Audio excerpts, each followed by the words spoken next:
Hello. The story mentioned in the video Own Native Land Mission Songs Project by Jesse Lloyd 2020 is completely new for me. At first, I find myself at download stage of listening. This is when we simply download information. We are doing so to confirm what we already know. Waddington Azambuza 2022. When I watched it again, I could not connect much at the start. I focused my listening and tried to understand the story. I did get a hold to it. Humphrey 2023 explains that story listening uses narrative, how to actively engage in a relationship of understanding about the life of another.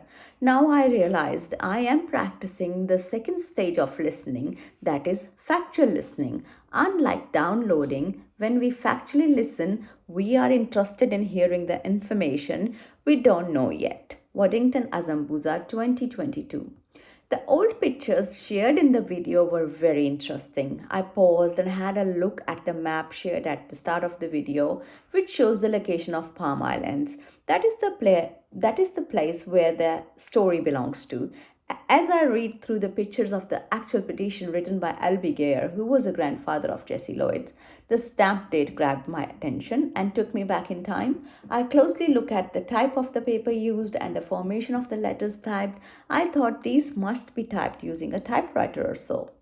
Also, there were pictures of L.B. Geyer with his band. Looking at the visuals, I felt I involved my other senses to the story. Deep listening practices comes in and I gradually start to feel a connect to the story. Here I deeply resonate with the author when he explains listening means being open to differences and recognizing the value of another's point of view and interpretation.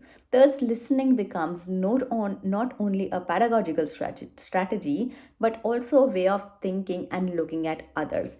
Edwards and Others, 2011, page 236. You listen more attentively when there's an intent to understand, respond, clarify, or question. Connecting it to my teaching practice, it has provided me a better insight to become more conscious of my deep listening skills. Whether talking to children, their families, or even other professionals at work, I would make an effort to be more aware of my listening skills and strategies. When we listen carefully, we connect and understand more. That will eventually help implement appropriate, inclusive practices in the classroom.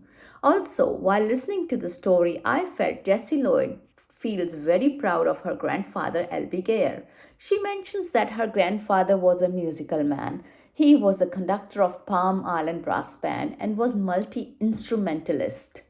As she explains the situation involved with L.B. Geyer and his ask for his own native land, Jesse feels sad and low. This is when I start to feel empathetic listening. Here, we are beginning to connect with the person speaking rather than just with the information that is being conveyed. Waddington Azambuza 2022. The sentiments involved in the song Own Native Land talks about the sense of belonging, racism, equality, and equal rights. This is what we as educators also need to address when supporting inclusion in early childhood services. As I have already explained in Assessment Task 1, inclusive practice refers to the implementation of the curriculum which supports the diverse needs of all children. It is to provide opportunity to all children to participate in and promote learning in early childhood services. When I say that, I am aiming generative listening to some extent. This is the most meaningful level of listening. By connecting the topics of conversation to future, you are focused on improving on present. This means any ego or bias has been dropped and a profound shift in thinking has been developed. Waddington Azambuza 2022. To become a good listener is a skill you will learn when you practice feeling empathetic, listen deep, and think beyond the story. Thank you.